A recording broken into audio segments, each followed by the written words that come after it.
In a rare moment of accord in Canberra, politicians from a range of parties have come together to call on the government to change immigration laws surrounding child asylum seekers. They say the mandatory detention of young refugee hopefuls should be abolished. It is mandatory detention of children that we currently have as law.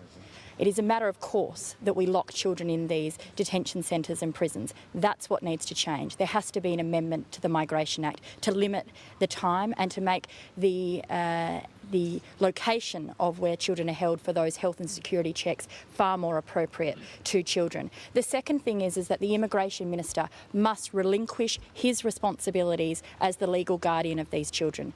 The Immigration Minister remains the legal guardian, yet he also remains the jailer. He decides how long these people are detained for, where they're detained and what access to other support services they have. We need to make sure we fix that conflict of interest, that the children who arrive here unaccompanied are given an independent advocate. I oppose in the strongest possible way the detention of children. It is clearly unnecessary, unethical and harmful. The particular issue I want to focus on, though, is this issue of security assessments, because one of the reasons children are in detention for long periods of time is because their parent or their guardian or carer may have an adverse security assessment. Now, I am of the view that in some cases the adverse assessment is warranted, so I make no criticism of ASIO in that regard. But there are other cases where the assessment is arguable, and I note that the parliamentary committee that inquired into mandatory detention recommended that asylum seekers should have a right of appeal in regard to their security assessment, and obviously if it's an adverse security assessment. Now, the government's been silent on this issue, so I call on the government to pay attention to the parliamentary committee's recommendation and in fact to give the right of appeal to all asylum seekers in regard to their security assessment.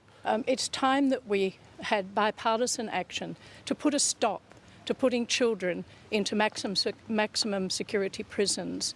And I think every Australian needs to make their voices heard on this. We've met this morning delightful young men who want to make a contribution to this country, but whose lives have been scarred, not only by the terrible events in their own country and from the events that they've experienced on the run from their very early teens. Some of these boys are barely in their teens, escaping the violence, the murder of their parents and family, and then on the run, and they arrive in what they think is a safe haven only to be put into a prison. I think it is wrong. It's time it stopped, and I'd call on all Australians to meet with their local member and say, we want an end to this policy.